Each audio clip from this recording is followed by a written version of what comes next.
दैत्य गुरु शुक्राचार्य ने क्यों बसाया मक्का मदीना। जय श्री कृष्णा प्रिय दर्शक बंधु, एक बार पुनः स्वागत है आप सभी मित्रों का आपके अपने चैनल दर्पण ज्ञान गागर यूट्यूब चैनल में। क्या इस्लाम धर्म के वंशज हिंदू थे? एक अनसुना सच। प्रिय सज्जनों, हमेशा से ही ये बहस का विषय बना हुआ है कि मुस्लिमों के पूर्वज क्या वास्तव में हिंदू थे।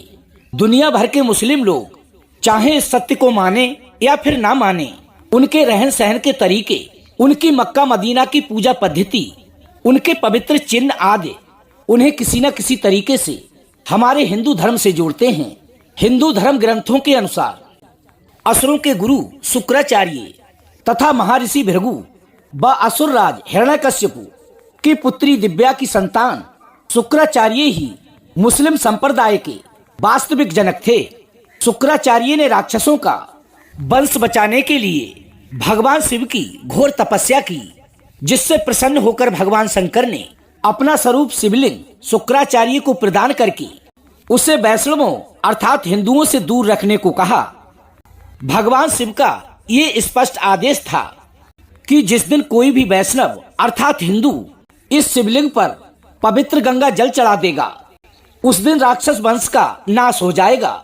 अब दैत्य गुरु शुक्राचार्य ने महादेव के स्वयं दिए गए शिवलिंग को भारतवर्ष तथा हिंदुओं से दूर रेगिस्तान में स्थापित कर दिया, जिसे आज हम सभी लोग मक्का मदीना के नाम से जानते हैं। यहाँ तक कि अरब देश का नाम शुक्राचार्य के पौत्र अरब के नाम पर ही पड़ा है। प्रिय सज्जनों, एक बात हम आपको और बताते चलें। दैत्य गुरु शुक्राचार्य जी मूल रूप से काव्य ऋषि थे और उनके सम्मान में मक्का मदीना के मंदिरों को काव्या नाम दिया गया है, क्योंकि कालांतर में काव्या नाम विकृत होकर काबा बन गया, जिसे आज हम सभी लोग मुसलमानों का पवित्र तीर्थ स्थल मानते हैं। और प्रिय सज्जनों, अरबी भाषा में शुक्र का मतलब महान माना जाता है और शुक्रम अर्थात शुक्रिया अथवा धन्यवाद शब्दों का जन्म भी गुरु शुक्राचार्य के नाम पर ही हुआ है। और मुसलमानों का पवित्र जुम्मा शुक्रवार को मानने की वजह भी गुरु शुक्राचार्य ही हैं। अब आइए प्रिय सज्जनों, जानते हैं भार्गव नाम से प्रसिद्ध शुक्राचार्य जी का नाम शुक्र कैसे पड़ा। इस संबंध में बावन पुराण में विस्तार रूप से उल्लेख किया गया है। इस संबंध में बावन पुराण में स्पष्ट रूप से उल्लेख किया गया है। एक कथा के अनुसार जब दैत्य गुरु शुक्राचार्य जी के लिए भगवान शिव निकल जाते हैं, तब शिव जी के उदर में जाकर भार्गव ने भगवान शिव की स्तुति प्रारंभ कर दी, जिससे प्रसन्न होकर भगवान शिव ने उनको अपने उदर से बाहर निकाला। जब वे एक दिव्य बरस तक महादेव के उदर में ही विचरते रहे, लेकिन कोई छोर न मिलने पर वे पुनः भगवान शिव की स्तुति करने लगे। तभी भगवान शिव जी ने हंसकर कहा कि मेरे उदर में होने के कारण अब तुम मेरे पुत्र हो गए हो, अतः अब तुम मेरे शिशन से अर्थात मेरे लिंग से बाहर आ जाओ। आज से समस्त चराचर जगत में तुम शुक्र के नाम से ही जाने जाओगे। अब प्रिय सज्जनों, क्या होता है, शुक्रत्व पाकर भार्गव जी भगवान शिव के शिशन से बाहर निकल आए। तब से भार्गव पूरे संसार में शुक्राचार्य जी के नाम से विख्यात हो गए। रामायण के अनुसार रावण की बहन शूर्पणखा का वध नहीं हुआ और अपने भाई रावण की मृत्यु के बाद वह गुरु शुक्राचार्य जी के आश्रम में ही रहने लगी। शायद ये बात सभी को ज्ञात है कि भगवान श्री राम के आदेश पर लक्ष्मण ने शूर्पणखा के नाक कान काट दिए थे और तभी से वह अपना चेहरा ढककर रखती थी। शूर्पणखा के चेहरा ढकने की परंपरा को अरब देश की स्त्रियां आज भी निभाती हैं। अरब देशों के रेगिस्तान में तेज धूप होने की वजह से अपना सिर ढकने के लिए पुरुषों ने टोपी पहनना शुरू कर दिया, जो आगे चलकर उनकी पूजा पद्धति में शामिल हो गया। रेगिस्तान में उपजाऊ जमीन, अनाज आदि के अभाव में वहां के लोगों ने जानवरों को मारकर खाना प्रारंभ कर दिया और इसी हत्या के लिए कुर्बानी का नाम दिया गया। इंसानों के मरने के बाद उन्हें जमीन में दफन करने की परंपरा शुरू हुई, जिसका मुख्य कारण रेगिस्तान में जलाने योग्य लकड़ी का ना होना था। प्रिय सज्जनों, काबा में 360 मूर्तियां हैं, जिनमें विशेष रूप से शनि और चंद्रमा की मूर्तियां शामिल हैं।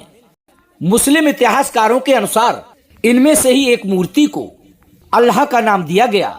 जिसमें चंद्रमा के अलावा सूर्य व अन्य ग्रहों की मूर्तियों का वहां होना इस बात का प्रतीक है कि काबा में नवग्रहों की पूजा की जाती है।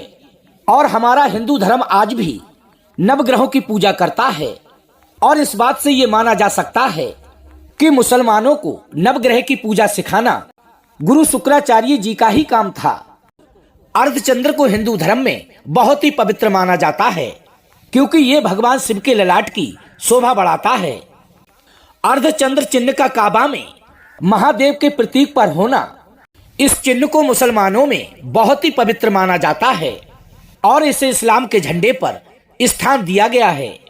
हिंदू धर्म के पवित्र शब्द ओम को अगर हम शीशे में देखें तो ये अरबी भाषा में लिखे गए अल्लाह की तरह दिखाई देता है।